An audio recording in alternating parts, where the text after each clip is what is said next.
Table से शादी, हद होती है। एक तो तुम पूरे टाइम अपने हॉस्पिटल में रहती हो, तब मैं तुम्हें बिल्कुल भी डिस्टर्ब नहीं किया करता, लेकिन घर में तो कम से कम तुम मेरे साथ थोड़ा टाइम स्पेंड करो। वैसे भी कुछ दिन से तो तुम मुझसे नाराज़ ही थी। हाँ, तो गलती किसकी थी? एक तो मैंने माफ़ कर दिया, जबकि मुझे माफ़ी नहीं करना चाहिए था। और रही बात काम की, तो जब मैं फ्री थी कुछ दिन पहले, तब तुम अपने काम में बिजी थे।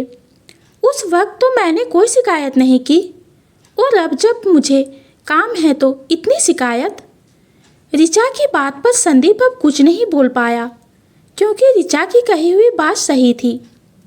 पहले वही था जो वो ऋचा को टाइम नहीं दे पा रहा था, और अब वही सब उसके साथ हो रहा। यही सोच संदीप अब सोच लिया था कि अब से वो हमेशा अपने काम में से कुछ समय ऋचा के लिए भी निकालेगा। अब आगे संदीप ने ऋचा को बहुत ही ध्यान से काम करते हुए देख रहा था। ऋचा बहुत ही डेडिकेशन के साथ काम किया करती थी। कभी कभी तो वो संदीप से भी ज़्यादा बिजी हो जाती थी। संदीप ने ऋचा को कंटिन्यू इतना सारा काम करते हुए देख रहा था। तभी वो बोला, ऋचा, तुम कितनी देर से काम किए जा रही हो? थोड़ी देर तो रेस्ट कर लो, बस थोड़ी देर और। ऋचा ने पूरा ध्यान अपने काम की तरफ देखते हुए किए जा रही थी, जिससे संदीप चिढ़ गया और वहाँ से उठकर अपने चेयर पर जाकर बैठ गया। फिर वहीं से बैठे बैठे ऋचा को घूरने लगा। ऋचा को भी संदीप की नज़रें फील हो रही थी। ये फील करके ऋचा बोली, मुझे घूरना बंद करो। तुम पहले अपने काम को साइड करो और उठ के खाना खा लो। संदीप उसे देखते हुए कहा, जिसे सुनकर ऋचा के चेहरे पर स्माइल आ गई। ये देख के संदीप बोला, अब हंसना बंद करो। खुद एक डॉक्टर हो, और ये बात तुम्हें नहीं पता कि टाइम पर खाना खाना कितना ज़रूरी है? मैं बस काम खत्म ही कर रही हूँ। ऋचा ये बोल के जल्दी जल्दी काम करना स्टार्ट किया। ऋचा को कल इन पेशेंट को उनकी रिपोर्ट के बारे में बताने वाली थी। साथ ही उसे कल 2 लोगों का ऑपरेशन करना था, जिसके लिए वो उन सब रिपोर्ट को देख रही थी। ऋचा ने जल्दी से लेकिन सावधानी के साथ सभी रिपोर्ट को पढ़ा और फिर उठकर संदीप के पास गई, जो बच्चों की तरह मुंह फुला के गुस्से में बैठा हुआ था। उसे देख के यही लग रहा था कि कोई 5 साल का बच्चा हो। ऋचा को ये सब देख के हंसी भी आ रही थी, लेकिन वो संदीप के सामने नहीं बोल सकती थी। अच्छा चलो साथ में खाते हैं, ऋचा ने बड़े ही प्यार से कहा, जिसे सुनकर संदीप बोला, अब मुझे काम करना है। मैं भी एक कंपनी का प्रेसिडेंट हूँ, जिस वजह से मेरे पास भी बहुत से काम होते हैं करने के लिए। ठीक है बाबा, तुम कर लेना काम, पर अब चलो ना कुछ खा लेते हैं। वैसे भी मुझे बहुत भूख लग रही है, ऋचा ने बड़ी ही मासूमियत के साथ कहा, जिसे सुनकर संदीप भी पिघल गया और अपना सारा गुस्सा भूल अपनी चेयर से उठ के ऋचा के सिर पर किस किया और बोला, चलो। ये बोल संदीप ऋचा को अपने साथ नीचे डाइनिंग एरिया में लेके चला गया। वहीं दूसरी तरफ अंश की बाहों में निमी लेटी हुई थी, और अंश के दिमाग में अभी भी बहुत सी बातें चल रही थी। वो निमी से सवाल पूछना चाहता था, लेकिन जब अंश ने निमी के थके हुए चेहरे को देखा तो अभी अंश ने अपना प्लान ड्रॉप कर दिया। सुबह का वक्त, आज सुबह सुबह सभी घरवाले लिविंग हॉल में बैठे हुए थे। राघव जी दादी जी के साथ बात कर रहे थे और काव्या जी उन्हें चाय दे रही थी। वहीं आदि और माला भी उनके साथ बैठे हुए थे। पंकज और अंश जल्दी ऑफिस के लिए निकल गए थे। घर में शांति थी। तभी एक बच्ची के रोने की आवाज़ आई। वो आज उस शांति को चीर रही थी। वो रोने की आवाज़ अदिति की थी, जो बहुत रो रही थी और निमी उसे शांत करवाते हुए नीचे आ रही थी। क्या हुआ निमी? अदिति इतना क्यों रो रही है? ये सो रही थी और गलती से मेरे हाथ से एक चीज़ नीचे गिर गई, जिस वजह से ये जाग गई और ज़ोर से रोने लगी। निमी की बात सुनकर दादी ने अदिति को अपनी गोद में मांगा और उसे लेकर वो उसे शांत करने लगी। अदिति कुछ देर में शांत हो गई। ये देख के निमी बोली, मैं कब से ट्राई कर रही थी लेकिन शांत ही नहीं हो रही थी और आपने कितने अच्छे से शांत करवा दिया। तुम्हें अभी भी बहुत कुछ सीखना है निमी। बच्चों को पालना इतना आसान नहीं है। दादी जी ने ये हंसते हुए कह रही थी। उनकी बात सुनकर निमी को लगा कि सच में दादी जी जो कह रही है वो सच ही तो है। अदिति जब भी बहुत ज़्यादा रोने लगती थी तब निमी उसे शांत नहीं करवा पाती थी। उसे तब अंशी शांत करवाता था। कोई बात नहीं निमी, सब सीख जाओगी। हर नई चीज़ में टाइम लगता है, काव्या जी ने बहुत ही प्यार से कहा। उनकी बात सुनकर निमी के फेस पर स्माइल आ गई और वो सबकी तरफ देखी। हॉल में सब थे सिवाय मिता और रियान के। रियान अभी तक सो ही रहा होगा, ये बात तो निमी जानती थी, लेकिन मिता क्यों नहीं दिखी? ये देखने के लिए निमी मिता के रूम की तरफ गई। मिता के रूम में जाकर निमी ने देखा कि मिता अपने लैपटॉप में लगी थी। ये देख के निमी बोली, इतनी सुबह सुबह तुम लैपटॉप में क्या कर रही हो? मिता ने जब निमी की तरफ देखा तब जाके उसे रियलाइज हुआ कि निमी रूम में आई है और मिता ने एक नज़र निमी को देखने के बाद वापस लैपटॉप में देखते हुए बोली, तुझे तो किसी चीज़ का होश है ही नहीं अब, लेकिन मुझे तो है ना। मिता की कही हुई बात सुनकर निमी कंफ्यूज होकर बोली, मतलब ये कि प्रैक्टिकल की डेट आ गई है तो जाहिर है कि प्रैक्टिकल फाइल बनानी है। मिता ने जैसे ये कहा तभी निमी जल्दी से मिता के पास बैठ के बोली, क्या बोले जा रही है यार तू? प्रैक्टिकल की डेट कब आ गई और तूने मुझे क्यों नहीं बताया? मैडम, पूरे ग्रुप में मैसेज आया है, इसमें क्या बताती तुझे? तू कभी ग्रुप के मैसेज को भी खोलकर देख लिया करो। मिता ने निमी की तरफ देखते हुए कहा। ये सब सुनकर निमी वहीं बैठ के अपने फ़ोन में मैसेज देखने लगी जो कल शाम को आया था और निमी देख नहीं पाई थी।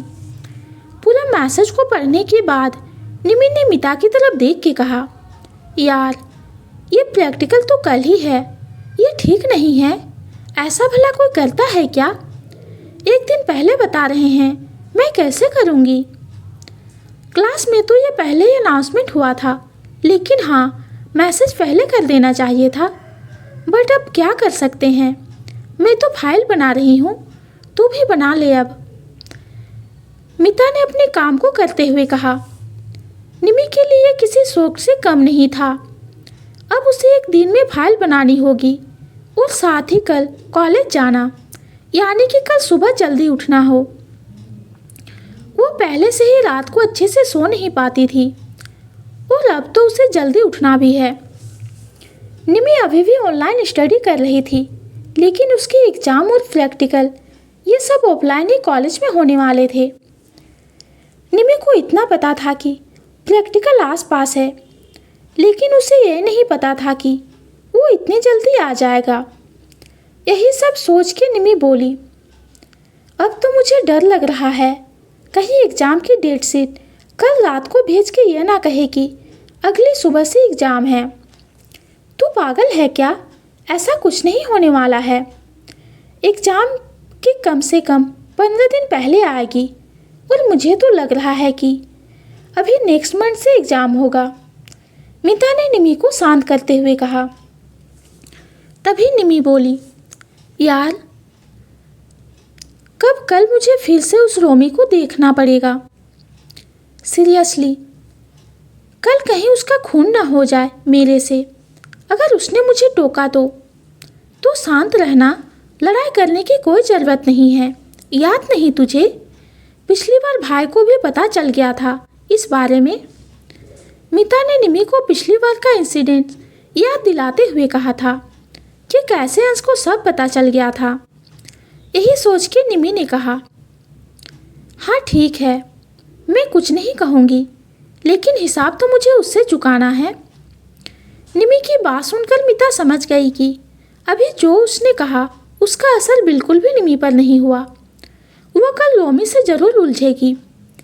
यही सोच मिता ने मन में डिसाइड कर लिया था कि वो कल चुपचाप अपना प्रैक्टिकल देगी, क्योंकि उसे अंश की डांट तो बिल्कुल भी नहीं सुनना था। निमी ध्यान से मिता को अपनी प्रैक्टिकल फाइल बनाते हुए देखे जा रही थी और मिता उसे पूरी तरह से इग्नोर कर रही थी, क्योंकि वो जानती थी कि जरूर निमी उसे अपनी फाइल बनाने को बोलेगी और उसके पास तो अपनी फाइल बनाने तक का समय नहीं है। वो निमी की क्या बना के देगी। मुझे ऐसे देखने से कुछ नहीं होगा निमी, मैं तेरी फाइल नहीं बनाने वाली हूँ, चाहे कुछ भी हो जाए। हाँ तो ठीक है ना, मैं कौन सा कह रही हूँ कि तू बना दे, तू बस अपनी बना के मुझे दे दे, मैं इसी में खुश हूँ। निमी ने आराम से मिता को कहा। वहीं मिता निमी की बात सुनकर उसे घूर के देखने लगी, क्योंकि उसे भी पता था कि उसकी फाइल लेकर निमी जरूर कॉपी करेगी।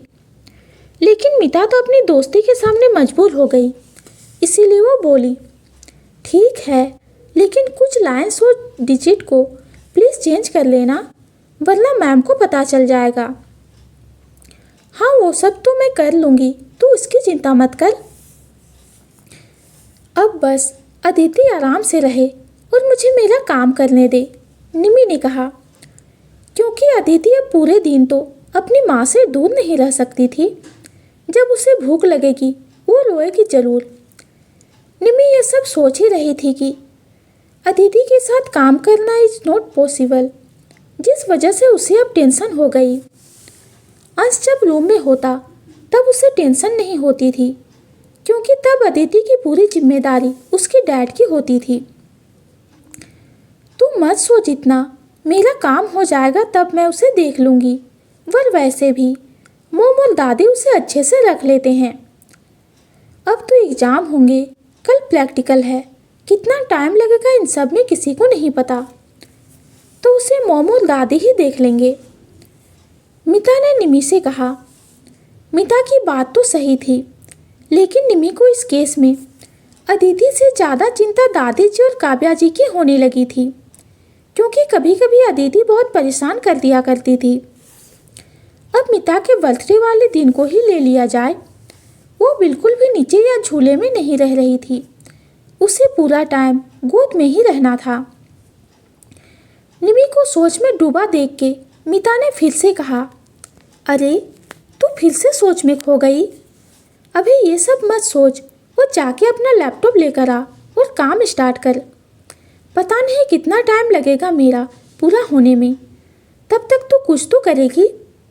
मिता की बात भी सही थी, यूँ खाली बैठ के सोचने से कुछ नहीं होने वाला था, जिस वजह से निमी जल्दी से अपने रूम में गई और वहाँ से लैपटॉप लाकर मिता के साथ ही काम में लग गई। दूसरी तरफ अंश के केबिन में अंश आराम से बैठकर काम कर रहा था। तभी पंकज उसके केबिन में आकर बोला, सर, कल जिन शेयर होल्डर्स के साथ आपने मीटिंग की वो सभी डील के लिए मान गए। वो सभी अपने हिस्से के शेयर्स हमारी कंपनी के नाम कर रहे हैं। इतनी जल्दी कैसे मान गए? अंश ने पंकज की बात सुनकर सवाल किया। कल ही अंश ने उन सभी के साथ मीटिंग की और आज ही सभी मान भी गए, और वो भी प्रताप इंडस्ट्री के अंडर आने वाले कंपनी के शेयर, जो कोई मामूली बात नहीं थी। उन शेयर के रेट काफ़ी हाई थे और आगे फ्यूचर में उनके ग्रोथ के और भी ज़्यादा चांस थे, लेकिन वो सभी सिर्फ एक दिन में उसे अंश को देने के लिए रेडी हो गए। ये बात सोचने वाली थी। पंकज अंश की बातों के पीछे का सवाल को समझ चुका था, इसीलिए वो बोला, एग्जैक्टली सर, वो लोग बहुत ही इजीली मान गए, और साथ ही गौरव ने उनसे मिलने की भी कोई कोशिश नहीं की थी। तुम एक काम करो, अभी कुछ टाइम के लिए उन्हें टाल के रखो और पता करो आखिर बात क्या है, अंश ने कहा। अंश अभी उन्हें अपने हाथ से भी नहीं जाने दे सकता था, क्योंकि फिर वो लोग गौरव के पास चले जाते। अगर वो अंश को शेयर दे सकते हैं तो वो गौरव को भी दे सकते हैं। ऐसे ही सभी अपने अपने काम में थे और देखते ही देखते सारा दिन बीत गया और शाम हो गई। अंश जब घर आया तो देखा आज ना तो रूम में निमी है और ना ही उसकी प्यारी बेटी। वो दोनों लिविंग हॉल में भी नहीं थे। अंश ने अच्छे से चारों तरफ और बालकनी में देखा, वहाँ भी नहीं थे। अंश ने अपना बैग रखा और कपड़े लेकर फ्रेश होने के लिए गया। थोड़ी देर बाद जब वो फ्रेश होकर आया तो देखा कि निमी अभी तक रूम में नहीं आई थी। अंश ने अपना फ़ोन लिया और निमी को कॉल किया। कहाँ हो तुम? जब निमी कॉल रिसीव किया तभी अंश ने उससे सवाल किया। उसकी बात को सुनकर फ़ोन की दूसरी साइड से निमी बोली, मिता के रूम में। आज बहुत सारा काम किया मैंने। आपको पता है ये कॉलेज वाले बहुत नहीं बहुत ही ज़्यादा गंदे हैं। एक दिन पहले प्रैक्टिकल की डेट दी और मैंने तो फाइल ही नहीं बनाई थी।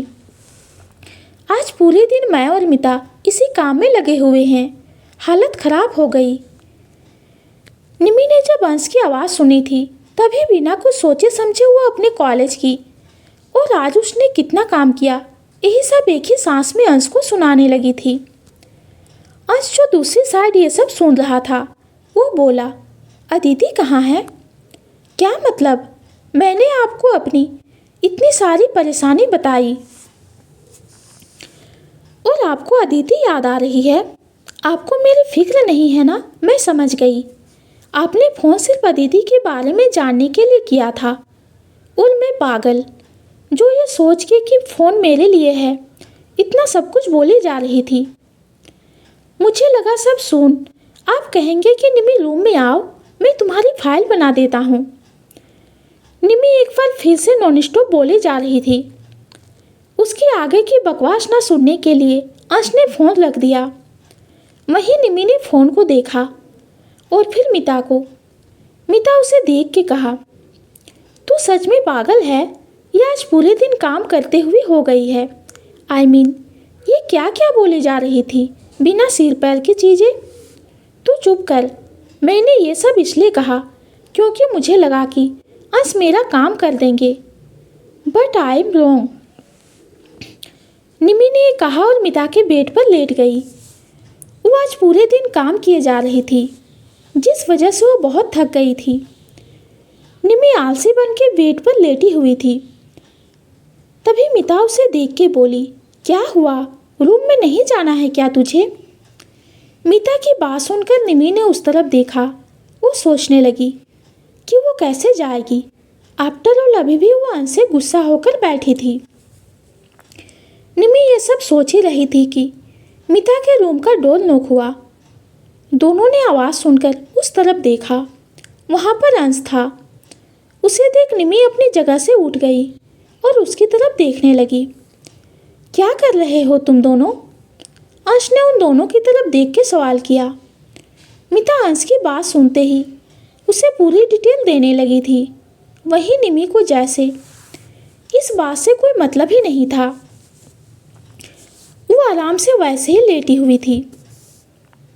मिता की पूरी बात सुन के अंश ने कहा, कल तुम दोनों का प्रैक्टिकल है और तुम दोनों से एक फाइल नहीं बन रही है। एग्ज़ाम कैसे दोगे? मिता तो अब कुछ नहीं बोली, लेकिन निमी अंश की तरफ देख के बोली, दूर से देखने से सभी को फल मीठा ही लगता है, लेकिन पास आकर असल में पता चलता है कि वो कितना मीठा है। ऐसे ही जो कर रहा है उसे पता है कि काम कितना मुश्किल है और आसान है। अंश ने उसकी तरफ देखा जो अभी भी गुस्से से अंश को देखे जा रही थी। ठीक है, मैं देखता हूँ कितना मुश्किल है ये काम। अंश ने ये कहा और अंदर आकर मिता का लैपटॉप लेकर काम को देखने लगा। निमी उसे गौर से देखे जा रही थी। अंश ने अब कीबोर्ड पे अपनी उंगलियां चलानी स्टार्ट की। उसकी फिंगर कीबोर्ड पे बहुत ही तेज तेज चल रही थी, जिसे देख के निमी ने मिता की तरफ देख के कहा, ऐसी स्पीड मेरी होती तो आधे दिन में काम हो जाता। हाँ यार, मेरा तो प्रैक्टिकल हो रहा है, तू अब अपना सोच। मिता ने निमी को चिढ़ाते हुए कहा। उसकी बात सुनकर निमी ने उसे घूर के देखा, फिर बोली, अगर इन्होंने तेरा किया और मेरा नहीं किया ना तो आज महाभारत यही हो जाएगी। अंश ने कुछ ही देर में मिता का लगभग काम कर दिया था। सब होने के बाद अंश ने उन दोनों की तरफ देख के कहा, 1 घंटा भी नहीं लगा होने में, अब बोलो। अंश की बात सुनकर अब कोई क्या कहता। पहले निमि ने कहा था कि सिर्फ बोलने में इजी लगता है लेकिन करने में पता चलता है। वहीं अंश ने ये काम करके दिखा दिया कि ये काम कितनी जल्दी हो सकता था। अंश की बात सुनकर निमि ने उसे कुछ नहीं कहा बल्कि उसके सामने अपना लैपटॉप को कर दिया। ये देख के अंश बोला, मिता का हो गया है, तुम उसमें से कर लो। निमि ने जैसे ही अंश की कही हुई बात सुनी तब उसे बहुत गुस्सा आ गया और वो गुस्से से अंश की तरफ देखने लगी। अंश उसकी आंखों में गुस्से को देख सकता था। अंश ने कहा, अच्छा अच्छा ठीक है, मैं कर दूंगा, पहले रूम में चलो तुम। ये बोल अंश रूम में चला गया और निमि भी अंश के पीछे अपने लैपटॉप को लेकर चली गई। उसे ऐसे देख के मिता हंसने लगी और खुद से बोली, चलो इसके यहाँ रहने से मेरा कुछ तो फायदा हुआ। वहीं दूसरी तरफ शहर से थोड़ी दूर बने एक सुनसान जगह जहाँ आसपास बहुत से पेड़ और हरियाली थी, उस एक जगह पर एक बड़ा सा विला बना हुआ था। विला के आसपास बहुत से लोग खड़े थे और अंदर एक आदमी बैठा हुआ था। उसी के ठीक सामने एक और आदमी खड़ा था और वो बैठते हुए आदमी से बोला, दिवेश, तुम्हारे दिमाग में आखिर चल क्या रहा है? तुमने पहले ही साहिल को मार दिया, मुझे अभी तक इसका कारण समझ नहीं आया, और अब तुम इस जगह पर आकर रह रहे हो सबसे दूर। आखिर क्यों? मैं बस सही समय का इंतजार में हूँ। जिस दिन मुझे वो सही वक्त मिला उस दिन मैं उस शहर में आ जाऊँगा। दिवेश की बात सुनकर उसके सामने बैठा हुआ आदमी, जिसकी उम्र लगभग 55 की होगी, वो अपनी जगह से खड़ा होकर बोला, सही वक्त? मुझे तो डर है कि तुम्हारे सही वक्त आते आते कहीं अंश के हाथ तुम ही ना लग जाओ। वैसे भी उसकी पूरी टीम इन्वेस्टिगेशन में लगी हुई है, ना जाने वो कब से तुम्हें ढूंढ रहे हैं, और तुमसे जुड़े उस सच को भी। वो तो तुम्हारे पुराने घर भी गए थे। मुझे तो डर है कि कुछ मिला ना हो उन्हें। तो दोस्तों, कौन है ये अनजान आदमी, ये जानेंगे हम अगली वीडियो में। आज की कहानी आप सबको कैसी लगी कमेंट में ज़रूर बताइए। कहानी पसंद आती है तो चैनल को लाइक और सब्सक्राइब कीजिए। कहानी सुनने के लिए आपका बहुत बहुत धन्यवाद।